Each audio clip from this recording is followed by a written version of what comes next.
if you could do it all again, would you take the same experience and go through all the trouble, the hard work, and all the sales training and everything? Oh, for sure.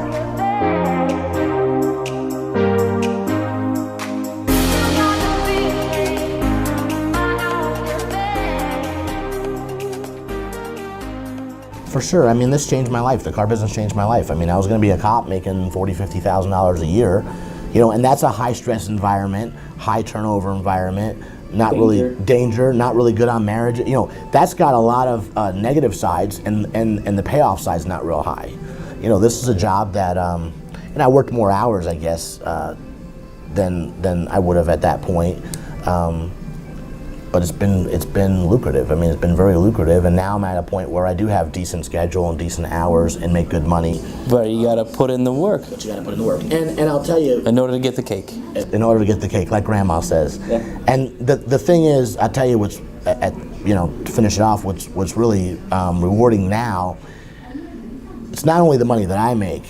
It's the money that I can have my guys make. You know, I have guys that I've trained that, you know, my top guy was working at Burger King, you know, as a manager before he got in the car business. He sold cars for 3 or 4 years, and, you know, and now he makes high six figures, you know, well, you know, 6 figures plus, in this business, and I've changed his life. I mean, in the last 5 years, he was, you know, renting a small apartment and had one old beater car, and now he's got 2 brand new cars. He drives a Mercedes. His wife has a brand new Pilot. They live in a nice 4-bedroom house.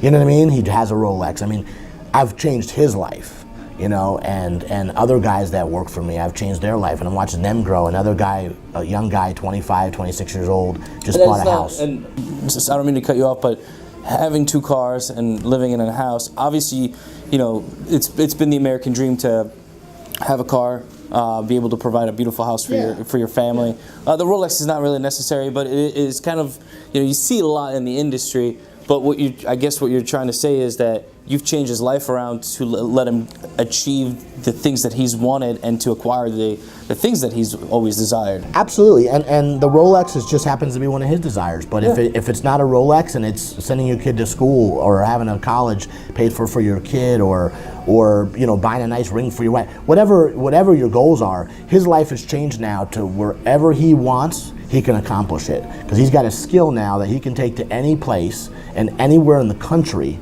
and make 6 figures plus with his talent. And you can't do that in every other industry. Most other industries, you're gonna, I mean, if you get out of the business, you know, where you are and where you've built your time, you know, in most industries, you don't go to another place and make the same amount of money, or you can't just go to any town and be a CPA, or go to any town and be in construction, or you have to be in like some people will say, listen, I live in Tampa because in my field I have to live in a big metro in order to make any money. And in construction, there's different codes and you know, different requirements, and I'm not a general contractor, so I can't talk on it, but I know that there's, you know, living in Manatee County and then Hillsborough County, I know that there's 2 different codes. I know that living in the city and the county, there's 2 different things. Absolutely. And so I get what you're saying. You know, working in the industry, once you have the experience and the knowledge and you have somewhat of a track record, you could take that.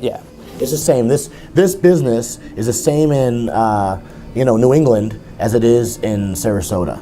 It doesn't really change overall. The people are different, somewhat, the clientele's somewhat different, but really, you know, clientele is clientele. I mean, people all want to be treated in a certain manner, whether they're old, young, you know, middle-aged. They want to be treated well, they want to be respected, they want to be heard, they want to feel like you have their best interest at heart. And for the most part, they want you to make money. Not too much, but they want you to make some, you know. So, I mean, it's the same no matter where you are. So, no, I would definitely do it all over again, you know. I think all your mistakes make you who you are. And I wouldn't be as well-rounded as I am if I hadn't made all those mistakes. You know, people that never make mistakes, unfortunately, don't know how to handle it when they do make one. You know, I've made enough, so I figured it out.